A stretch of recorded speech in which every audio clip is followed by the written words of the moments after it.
Kemudian tanggal 10 itu Idul Adha. Kembali kita berkorban. Tiap tahun berkorban, tiap hari Allah kasih kita rizki. Masa kurban setahun sekali berat buat antum? Kurban itu nggak mahal. Kurban itu butuh takwa. La yanalallaha luhumuha wala dima'uha walakin yanaluhu taqwa minkum. Allah tuh nggak nerima darah sama dagingnya. Enggak. Yang diterima itu ketakwaan kalian. Kalau punya duit 10 juta, beli sapi. Nggak mampu beli sapi, Ustaz. Baik, duitnya berapa? 2 juta. Beli kambing. Dapat kambing 2 juta? Ada nggak kambing harga 1 juta? Dapat.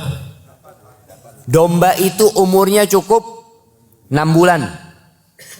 6 bulan dapat 1 juta jemaah.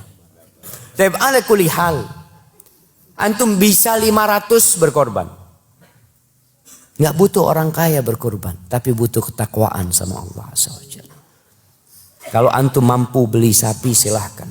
Rasul sallallahu alaihi wasallam ketika tidak punya, beliau berkorban 1 domba. Yang bagus beliau.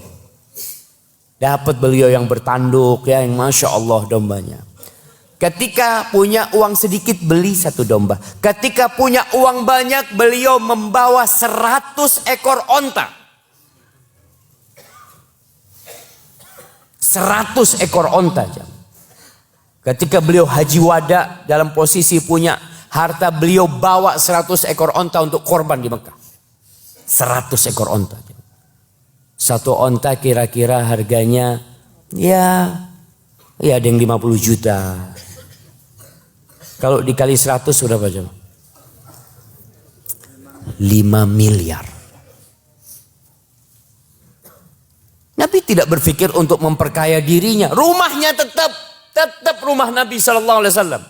Jadi sejak beliau tinggal di Madinah sampai wafat alaihi salatu wasallam, rumahnya tidak berubah. Ketika ada rizki, orang biasanya renovasi rumah. Ada rizki lagi, ganti mobil. Ada rizki lagi, ganti. Oh, tambah istri katanya. Nggak ganti istri, nggak. Tambah istri, boleh ganti istri. Nah, tapi intinya kita lihat Rasul sallallahu alaihi wasallam. Ketika beliau nggak punya, beliau korban 1 ekor kambing. Ketika punya,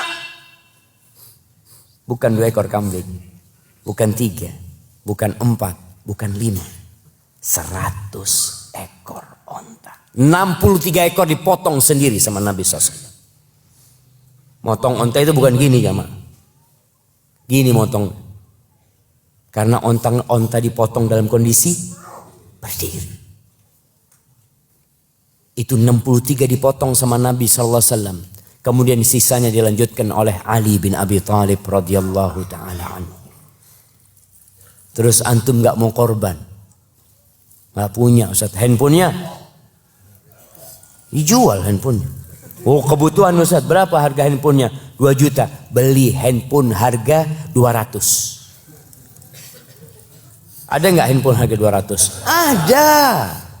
100.000 dapat. Cuma gengsi antum mau pakai.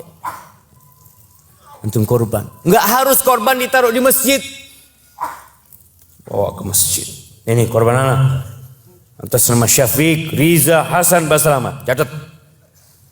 Nggak perlu antum bawa belakang rumah antum.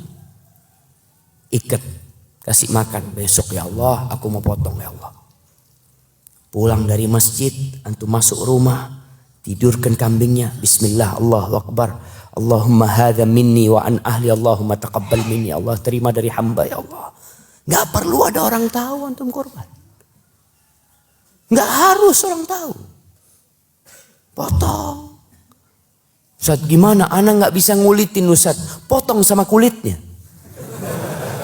Betul, nggak harus ngulitin kambing. Kita ini kadang-kadang mempersulit diri kita sendiri, jemaah. Apa dosa kita potong kambing kemudian kulitnya kita masak sekalian? Enggak. Dan disunahkan untuk makan dari hasil kurbannya. Kalau sholat Idul Adha kita nggak boleh makan. Jangan makan dulu antum. Habis itu puasa. Pulang dari masjid langsung ke rumahnya. Potong kambingnya, ngomong sama istrinya, tolong disatiin. Disatiin lalu antum makan. Keluarga juga ikut makan, Masya Allah. Kalau dipotongnya hari besoknya Ustaz. Ya, masa puasa sampai besoknya tuh nggak makan? Ya boleh antum makan jamaah. Tapi disunahkan makan dari hewan kurban dia. Yang mau dibawa ke masjid silahkan Ustaz. Kampung ini kesian Ustaz. Mereka banyak tak mampu. Sudah. 2 taruh masjid sini. 3 taruh masjid sana. Tapi di rumah antum tetap potong sendiri. Boleh. Katanya satu orang itu, satu kepala keluarga bisa Ustaz untuk satu keluarga. Bisa. Tapi tentunya nggak sama dengan yang satu kambing, nggak sama dengan 1 ekor sapi. 1 ekor sapi nggak sama dengan 100 ekor onta. Nggak sama. Semua akan mendapatkan pahala. Maka tadi Anda sampaikan ketika Rasul SAW nggak punya, ya beliau 1 atau 2 kadang-kala Nabi alaihi salatu.